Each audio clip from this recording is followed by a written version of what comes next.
요한복음 1장 29절부터 42절의 말씀을 통해서 하나님의 어린 양이란 말씀으로 함께 은혜를 나누도록 하겠습니다.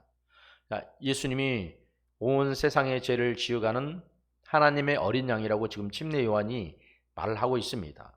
그리고 그 예수님은 물로 침례를 주는 게 아니라 성령으로 침례를 줘서 그 침례 요한의 소개에 따라서 그 예수님을 정확하게 소개하고 있는 오늘 그런 구절입니다. 침례 요한이 예수님을 정확하게 소개했죠. 그는 하나님의 어린 양이다. 구약에 보면 이 어린 양은 제사를 드리는 희생의 제물이죠. 희생의 제물이고 양은 정말 아무 저항 없이 그냥 아무 소리도 내지 않고 죽어갑니다. 그런 것처럼 예수님이 우리 죄를 위해서 죽으시면서도 십자가에서 아무런 항변하지 않고 묵묵히 그 생을 다해가는 그런 모습을 미리 보여주고 있다고 성경은 이야기하고 있습니다. 자, 보세요. 하나님이 노아의 홍수 이후에 비둘기를 통해서 새로운 세상의 시작을 알리셨던 것처럼 이제 비둘기 같은 성령의 임재가 누구에게 임했어요? 예수님의 머리 위에 임했죠. 예수님의 머리 위에 임하면서 그가 곧 메시아하고 구원자라는 것을 사람들에게 보여주십니다. 그리고 또한 예수님도 비둘기와 같이 새로운 시대를 이제 열어갈 것이라는 것을 사람들에게 보여주고 있죠. 노아의 시대에는 비둘기를 통해서 물이 다 이제 점점 빠져서 그들이 나무까지 앉을 만큼 이제 그들이 밖으로 나가도 되는 새로운 세상이 열렸다 하는 것을 알 수 있었고, 이제 예수 그리스도를 통해서 이전에 있었던 우리 이 죄, 이런 율법에 매여 있었던 이런 구약의 관습이 아니라 이제 정말 하나님의 아들인 예수 그리스도를 통해서 새롭게 우리에게 주신 삶, 그런 생애, 또 그런 시대를 살아갈 수 있겠구나 하는 것을 우리에게 알려주고 있습니다. 그리고 오늘 보니까 침례 요한이 예수님을 소개했단 말이죠. 그리고 예수님을 소개했을 때 요한의 제자였던 두 사람이 예수님을 따랐습니다. 그리고 그들이 가만히 있었냐? 가만히 있은 게 아니라 또 그의 형제 안드레도 그 소개를 받은, 오늘 개바라고도 하고 시몬이라고도 하는 누구죠? 베드로라는 사람도 예수님의 제자가 되었습니다. 이런 것처럼 예수님의 그 길에 많은 사람들이 이제 동참하고 있죠. 예수님의 길은 하나님이 가셨던, 또 우리에게 말씀하신, 또 우리를 위해 가야 되는 그 고난의 길을 다 그들에게 미리 알려주신 겁니다. 그렇기 때문에 요한이 예수님에 대해서 하나님의 어린 양, 그리고 하나님의 아들이라고 정확하게 예수님을 소개하고 있습니다. 어느 누구도 예수 그리스도를 그 당시에 메시아라고, 구원자라고, 하나님의 아들이라고 말하지 않았습니다. 오히려 요셉의 아들이었고 마리아의 아들이었고 이렇게는 사람들이 이해했지만, 그가 하나님의 아들이라고 정확하게 이야기했던 사람들은 극히 드물었습니다. 예수님이 하나님의 아들이라는 걸 제일 먼저 알았던 이가 누구예요? 귀신 들린 자들이었어요. 하나님의 아들, 당신의 때가 이르지 않았는데 왜 벌써 와서 우리를 괴롭힙니까? 예수님 뭐라고 말씀하셨어요? 그 이야기를 하지 말라고 이야기했죠. 다른 이들에게. 왜? 아직 예수님의 때가 되지 않았어요. 예수님의 때는 뭐예요? 예수님의 때는 온 세상의 모든 죄를 다 짊어지고 십자가에서 죽으시고 죄의 문제를 해결하시는 그런 때예요. 그런 때가 되어야 이제 예수 그리스도의 실체가 드러나게 되는 거죠.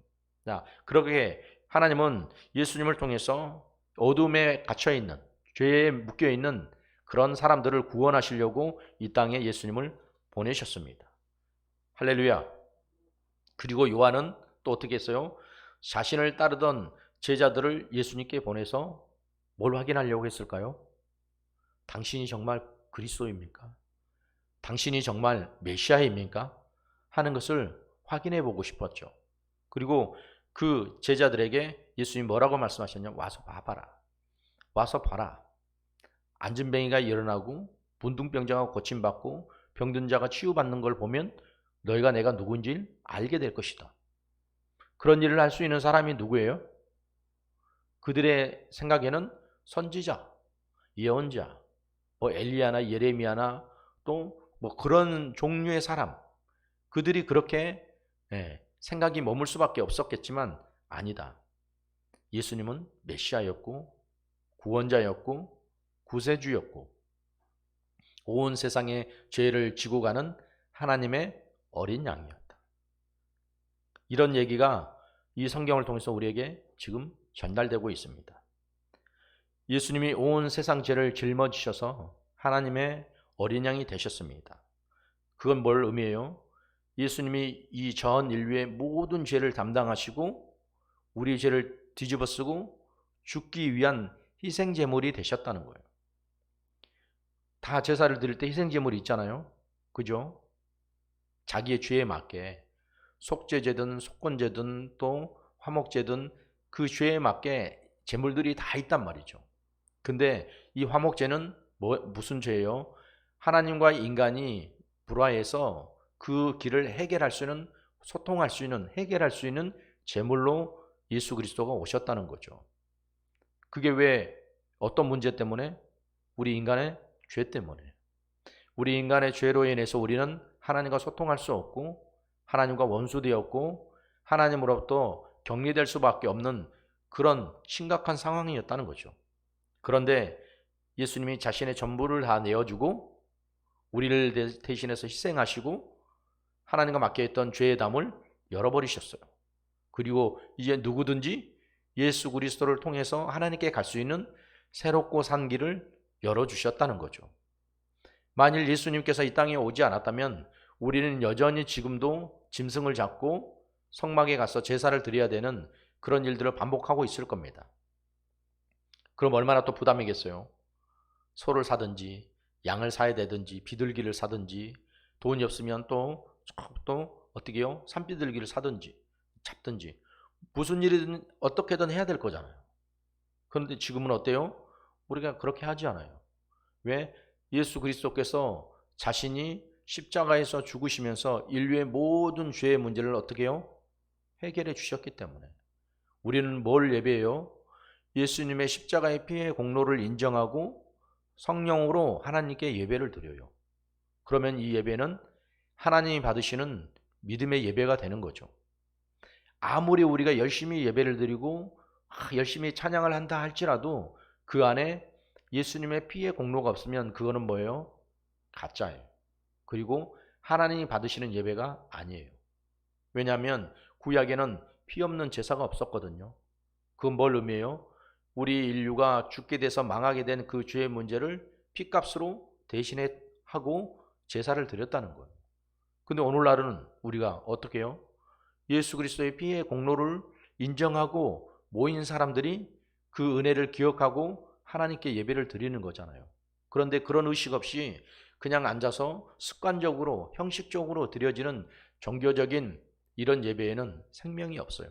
죄송하지만. 그리고 거기에 구원이 없어요. 하나님이 함께 하시지 않는데, 하나님이 인정해 주시지 않는데 거기에 무슨 생명이 있고 무슨 구원이 있겠어요. 그건 단지 뭐예요?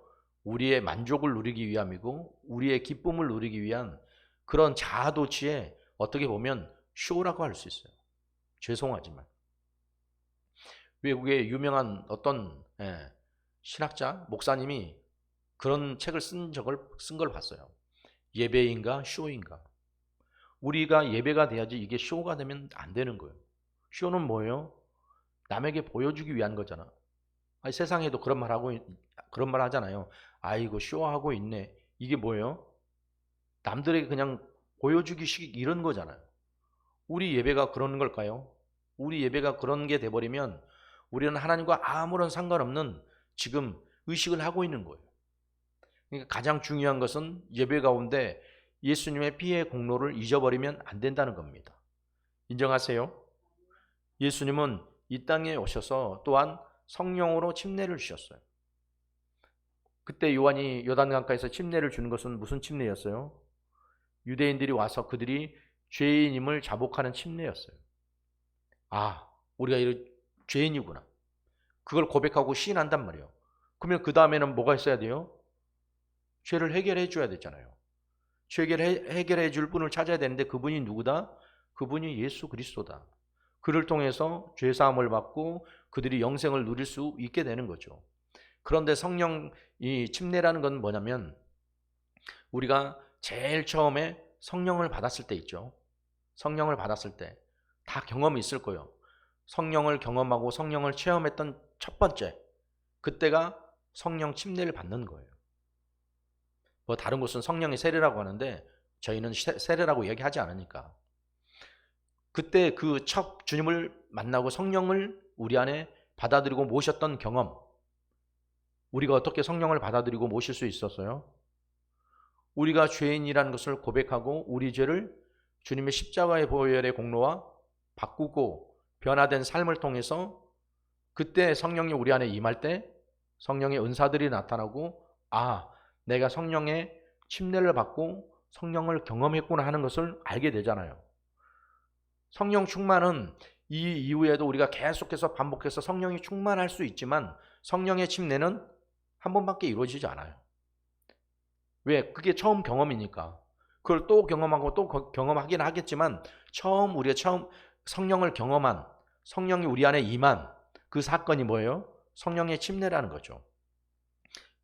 그러니까 사람들은 요한에게 물로 침례를 받았지만 예수님은 그들의 마음 가운데 찾아오셔서 성령으로 침례를 주시고 그들이 어떻게 해요?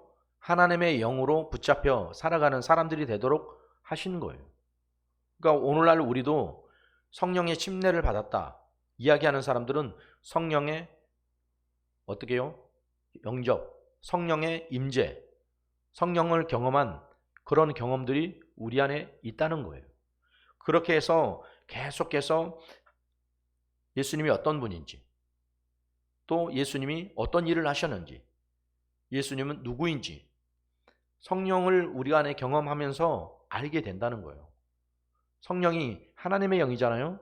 하나님의 영인데 성령으로 아니하고는 예수 그리스도를 주라고 시인할 수 없다고 이야기했어요.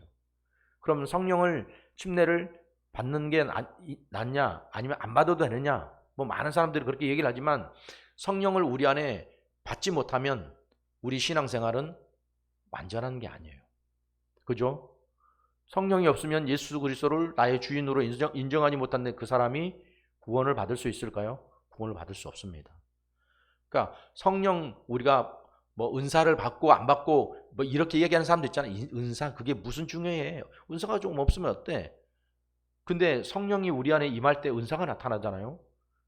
그죠? 그러면 아직 우리가 은사가 없다는 것은 뭐예요? 성령이 우리 안에 임한 적이 없다는 거예요. 무서운 얘기죠. 성령을 우리 안에 받아들이고 인정하고 모시고 살아야 우리가 구원을 받을 수 있는데, 왜? 예수님을 나의 구세주로 인정할 수 있으니까. 입술로는 얼마든지 할 수 있단 말이에요. 예수님 나의 구주입니다. 나를 구원해 주셨습니다. 할 수 있지만 내 심령 가운데서 진짜 예수님이 나의 구원주와 구세주라고 내 영이 고백할 수 있도록 해주시는 것은 성령이 하시는 일이라는 거죠.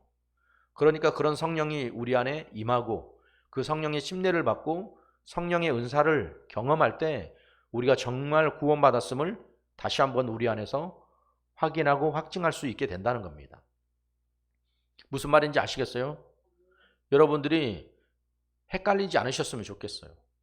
은사가 없어도 되고 뭐 방언을 못해도 되고 뭐 이런 게 이게 중요한 게 아니에요. 이게 중요한 게 아니라 성령님이 내 안에 오셨느냐. 오시면 자동적으로 우리 안에 나타난다니까요. 우리 안에 지혜도 주시고 지식도 주시고 믿음도 주시고 우리 은사를 주시는 분이 누구예요? 성령 하나님이잖아요. 그분이 내 안에 오셨구나. 성경이 믿어지는구나. 성경 내 안에서 또 알게 되는구나. 성경을 이해하게 되는구나. 누가 하시는 일이라고요? 성령 하나님이 우리에게 주시는 은사라는 거예요. 그렇기 때문에 우리가 성령 침례를 받는 것 굉장히 중요한 일이고 또 그것이 값진 일이고 가치 있는 일입니다. 우리가 예수님을 영접한 이후에 우리가 성령으로 거듭난 그 생명이 내 안에 있다는 것 여러분들은 확인하고 있습니까? 여러분들 인정하고 있어요? 확신하고 계십니까? 저는 그런 고백이 있었으면 좋겠어요.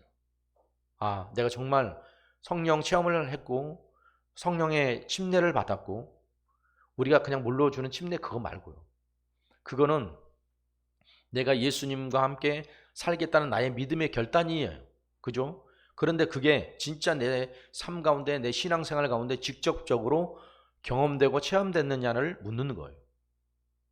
그게 있어야 정말 내가 주님을 안다고 이야기할 수 있고 주님을 사랑한다고 이야기할 수 있게 되는 거죠. 그런 은혜가 우리 믿음의 식구들에게도 꼭 있게 되시길 바랍니다. 예수님은 이 세상에 문제 있는 것들을 그냥 없애버리고 다 태워버리고 이렇게 하시지 않았어요. 물론 구약시대는 어떻게 했어요? 물로 심판하시고 불로 심판하시고 하셨지만 이제 예수님이 오셔서는 어떻게 하셨어요? 자신의 피를 통해서 그 모든 것들을 회복시켜 주셨어요. 그렇죠? 자, 이게 뭐예요? 우리를 사랑하시고 세상을 사랑하신 하나님의 사랑과 하나님의 선택이 예수님을 통해서 나타나게 됐다는 거예요. 그러고 보면 참 우리가 복받은 거죠. 구약 사람들 같았으면 어떻겠어요? 당장에 불로 태워버리거나 땅을 갈라지게 해서 땅으로 삼켜버리거나 불로 심판해버리거나 수많은 일들이 있었을 텐데 지금은 그렇지 않다는 거예요. 그게 뭐겠어요? 하나님의 사랑. 나를 포기하지 않고 지금도 기다려주시고 또 우리를 정말 세상을 절대 포기하지 않는 그런 사랑. 그럼 우리는 어떻게 해야 되겠어요? 우리도 내가 저 사람에게 복음을 전하는 것, 전도하는 것, 그만둬야겠다. 아무리 말해도 말 안 듣더라. 해봐야 소용도 없고 이제 그만하자. 이 낭비, 이 노력 다른 데다 쏟아서 차라리 다른 일을 하지. 쉽게 포기하지 마세요. 영혼을 구원하는 게 그렇게 쉬운 일이 아니에요. 그냥 우리가 한마디 해서 그 사람이 막 교회에 와서 막 성령이 충만해지고 이럴 것 같으면 얼마나 좋겠어요. 그러나 한 영혼을 구원하기가 정말 쉽지 않다는 것 여러분이 아셔야 돼요. 그리고 하나님의 은혜와 하나님의 사랑, 예수 그리스도의 희생과 헌신을 기억해야 돼요. 우리가 그런 것들을 기억하지 않으면 어쩌면 우리가 그 은혜를 잊어버리고 망각할 수도 있게 된다는 거죠. 거기에서 하나님의 사랑을 알게 되고 하나님의 은혜를 기억하게 되고 하나님 말씀을 기억하는 그런 삶으로 우리가 만들어지게 됩니다. 그러니까 침례 요한이 예수님을 메시아로 그냥 선포하는 것 그걸로 끝나지 않고 자신의 제자들, 그 당시에 요한을 따르는 사람들이 따로 있었고 예수님을 따르는 사람들이 따로 있었어요. 그런데 요한은 자신을 따르던 그 제자들도 누구를 따르겠어요? 예수님을 따르게 했단 말이에요. 뭐 지금 우리가 생각하면 너무 쉬운 이야기 같지만 아니요, 쉽지 않았어요. 그러니까 요한은 어떻게 했어요? 자기를 따르는 사람을 만드는 게 아니라 누구를 따르는 사람을 만들어야 돼요? 예수님을 따르는 사람으로 만들어야 되는 거예요. 지금도 여전히 교회 안에서 자신을 따르는 사람들을 만들어가는 사람들이 있어요. 목사를 따르는 사람, 안수 집사 장로를 따르는 사람, 누구 집사를 따르는 사람, 위험한 겁니다. 교회에서는 누구를 따라야 돼요? 예수님을 따르고 하나님을 따라야 돼요. 그렇게 그를 쫓는 사람을 만들어야 돼요. 내 편이고 나와 친한 사람이고 파당을 짓고 무리를 만들면 교회는 어떻게 돼요? 쪼개집니다. 누구 장로파, 누구 목사파. 교회가 그래서 분란이 나고 그런 문제가 생기는 것 여러분들이 보셨잖아요. 진짜 중요한 건 뭐예요? 나를 따르는 사람이 아니라 주님을 따르는 사람을 만들어가는 거. 그게 진짜 제자인 거예요. 근데 교회에서 그러려고 하냐고요. 나랑 친하면 파당 짓고 모임 만들고 그렇게 해서 수근수근 거리고 결국 그렇게 해서 또 반대해서 파당을 지어서 교회를 나가게 되고 이게 왜 그렇겠어요? 하나님 말씀을 따르는 사람들로 만들어 가려고 하지 않기 때문에 이런 일들이 발생하는 거예요. 이게 심각한 고질병이고 문제예요. 제자 훈련 좋아요. 제자 훈련 좋은데 제자 훈련을 해서 누구를 따르게 만들어야 돼요? 예수님을 따르고 예수님께 속한 사람을 만들어야 되는 게 맞는 거죠. 의도와 목적이. 그런데 아니에요. 누구를 따르게 만들고 사람을 따르게 만들고 저 목사님 너무 좋다. 저 장로님 너무 좋다. 사람을 따르게 만들면 심각한 문제가 발생하고 있다는 겁니다. 여러분도 한번 생각해 보세요. 혹시 나도 나를 따르게 다른 사람을 만들어가고 있지는 않은가? 아, 저분 잘해주니까, 저분 너무 성품이 좋으니까, 저분 너무 친절하니까. 그러니까 꼭 그러잖아요. 한 해가 되면 아, 나는 저 기관에 꼭 갈 수 있게 해주세요. 아, 나는 저 직분자랑 꼭 같이 있을 수 있게 해주세요. 아니, 다른 직분자랑 또 바뀌게 되고 다른 그룹에 가게 된다고 그래서 그게 무슨 일이에요? 근데 그렇지 않거든요. 자기랑 친숙한 사람, 늘 있었던 사람, 편한 사람, 이렇게 있고 싶은 게 사람의 본능이에요. 그런데 오늘 말씀을 들어보니까 어때요? 우리는 예수님을 따르는 사람이 돼야 돼요. 그리고 예수님의 사람이 돼야 돼요. 누구의 사람이 돼서는 안 돼요. 누구에게 속한 사람이 돼서는 안 돼요. 누구랑 친한 사람, 이런 사람이 돼서는 안 된다고 성경은 지금 이야기하고 있습니다. 제자가 되려면 어떻게 해요? 가서 듣고 보고 만나고 배워야 돼요. 가만히 앉아서 제자가 되나요? 예수님의 제자가 되려면 예수님을 만나보고 예수님을 뵙고 예수님의 말씀을 들었던 사람들이 예수님의 제자가 됐어요. 그런 것처럼 그러면 우리도 오늘날 예수님의 말씀을 듣고 예수님의 말씀을 따르려고 얼마나 많은 시간과 노력도를 투자하고 있냐는 거예요. 그게 중요하잖아요. 다 물어보잖아요. 어디 교회를 섬기세요? 어디 교회 나가세요? 어디 교회 출석하고 계세요? 다들 얘기하잖아요. 어디 교회를 다닙니다. 어디를 섬기고 있습니다. 또 어떤 분은 제가 섬긴다는 표현까지는 못하고요. 그냥 교회를 다닙니다. 이렇게 얘기하는 분들도 있잖아요. 우리 주님을 잘 섬겼으면 좋겠어요. 우리 주님을 사랑하는 사람들이 됐으면 좋겠고 그런 예수님의 제자를 잘 만들어가는 그런 교회가 건강한 교회이고 그런 사람이 건강한 사람인 거예요. 나를 따르는 사람, 내 말 잘 들어주고 또 부리기 쉽고 편한 사람 얼마든지 그렇게 만들어갈 수 있지만 그러면 교회가 세상의 조직과 다를 바가 뭐냐는 거예요. 세상도 똑같잖아요. 내 말 잘 듣고 내 말 잘 따르고 순종 잘하는 사람 데리고 가고 싶은 곳, 부리고 싶은 곳 회사에서 다 그렇잖아요. 그런데 교회는 세상과는 다른 거예요. 나랑 뜻이 좀 맞지 않고 달라도 하나님의 일들을 위해서 한 목소리를 내고 한 또 방향을 위해서 함께 나갈 수 있는 그런 사람으로 만들어지는 것, 그게 중요한 거예요.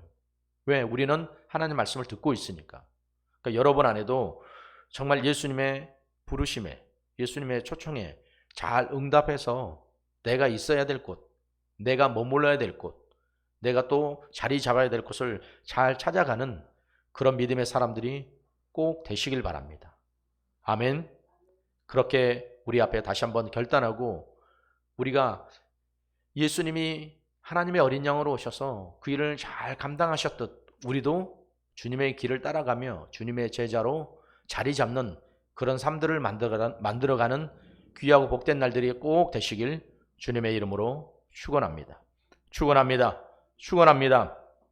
우리 시간 함께 같이 기도하도록 하겠습니다. 하나님, 예수님이 하나님의 어린 양으로 오셔서 우리 인류의 모든 죄를 다 짊어지시고 우리의 인류의 죄를 해결해 주셨습니다. 나는 과연 예수님을 따른 자입니까? 예수님의 제자가 되려고 합니까? 아니면 나를 따르고 나를 쫓는 사람들로 만들어가고 있습니까? 내가 잘못된 길을 가고 있다면 빨리 돌아올 수 있게 도와주시고 올바른 길, 주님이 원하시는 길로 영혼들을 살리고 영혼들을 세우는 일들로 쓰임받게 주님 도와주시옵소서. 우리 주여 삼창하며 통성으로 기도하겠습니다. 주여, 주여, 주여. 하나님, 오늘도 하나님의 말씀을 통해서 들어보니 침례 요한은 예수님을 하나님의 어린 양으로 소개하고 있습니다. 하나님과의 불목되었던 그 죄를 해결하시려고 희생제물로 오셔서 예수님은 이 땅 가운데 정말 말없이 그 모든 죄를 묵묵히 십자가에서 다 담당하시고 우리 인류의 죄의 문제를 해결해 주셨습니다. 그런데 우리는 누구를 따르는 사람을 만들어 가려고 하고 있습니다. 자기를 쫓고 자기를 따르는 나의 사람을 만들어 가려고 하고 있지 않습니까? 많은 교회들이 그렇습니다. 목사를 따르는 사람, 장로를 따르는 사람, 안수집사, 집사를 따르는 자기의 사람들을 만들고 그렇게 해서 파벌을 짓고 결국은 교회가 무너지고 맙니다. 교회는 머리 대신 예수 그리스도를 쫓고 예수 그리스도를 따라가는 그런 삶이어야 합니다. 교회의 머리 되신 예수 그리스도가 명령하시면 우리 모든 교회는 철저하게 일사불란하게 움직여 가야 되는 그런 살아있는 유기적인 생명체이기 때문입니다.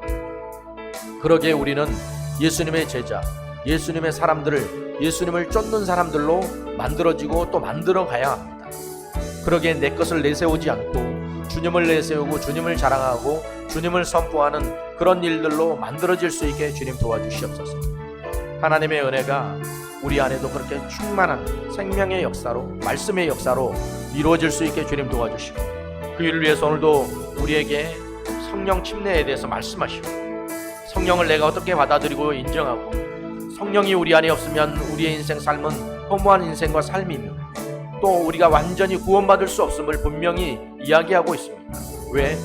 성령으로만 우리가 예수 그리스도를 나의 구세주로 인정할 수 있다고 주님 이야기했습니다. 나의 구세주를 정확하게 알지 못한다면 우리의 구원이 정확한 것일까요? 정확하지 않다면 분명히 확신을 갖고 성령으로 우리가 인정하고 찾을 수 있게 주님 도와주시옵소서. 오늘도 말씀을 통해 우리에게 도전하시고 들려주신 우리 주님의 애절하고 진실한 목소리가 오늘도 우리의 고백으로, 우리의 삶의 고백으로, 입술의 고백으로, 우리의 신앙의 고백으로 나올 수 있게 주님 도와주셔서 내가 언제든지 주님을 따르는 자로, 주님을 인정하고 주님을 사랑하는 자로 만들어질 수 있게 주님 도와주시옵소서. 거룩한 삶 가운데 더욱더 우리 주님을 열렬히 찾고 또 주님을 쫓는 주님의 제자로 만들어질 수 있게 주님 도와주시옵소서. 성령님 감사합니다. 오늘도 우리 안에 확인하고 확신하고 또 주님을 쫓아갈 수 있는 귀하고 값진 시간을 우리에게 주셔서 주님 감사합니다. 오직 우리 주님만 영광을 받으시길 원합니다. 오늘도 우리와 함께 하신 주님, 우리에게 들려주시고 우리에게 깨닫게 해주신 우리 주님께 감사와 찬양과 영광을 주께 올려드립니다. 모든 말씀 살아계신 우리 주 예수님의 이름으로 기도드리옵나이다. 아멘. 하나님, 하나님의 생명, 하나님의 말씀 오늘 들어보니 우리는 과연 누구를 쫓고 누구를 따라가는 자였습니까? 예수님도 하나님을 소개하고 하나님의 길을 위해서 준비하고 예비하셨던 희생제물이었습니다.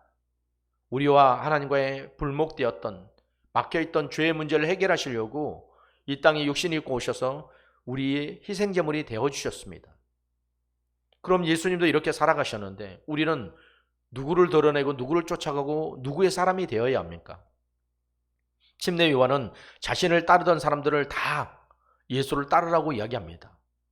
자신은 예수님이 아니었기 때문에, 자신은 구원자와 구세주가 아니었기 때문에 구원자와 구세주인 예수 그리스도를 따르도록 제자들을 만들어 갔습니다. 나는 교회에서 어떤 사람들을 만들어가고 있습니까? 내 말에 순종하고 나를 잘 따르는 그런 사람들을, 나의 사람들을 만들어가고 있습니까? 그건 잘못된 일입니다. 예수님을 따르고 예수님의 제자가 되어서 예수님과 함께 할 수 있는 사람을 만들어가는 그런 믿음의 역사가 있게 주님 도와주시옵소서. 오늘도 그렇게 말씀을 듣고 다시 한번 결단하며 살아가기를 원합니다. 주님처럼 살아가기를 원하고 또 주님처럼 하나님의 길을 쫓아가고 따라갈 수 있는 하나님의 사람을 만들어가고 예수님의 제자를 만들어가는 사람이 될 수 있게 도와주시옵소서. 오늘도 들려주시고 깨닫게 해주신 주님 감사하고 무익한 자를 써주시고 사용해 주신 주님께 감사하며 예수님의 이름으로 기도드리옵나이다. 아멘.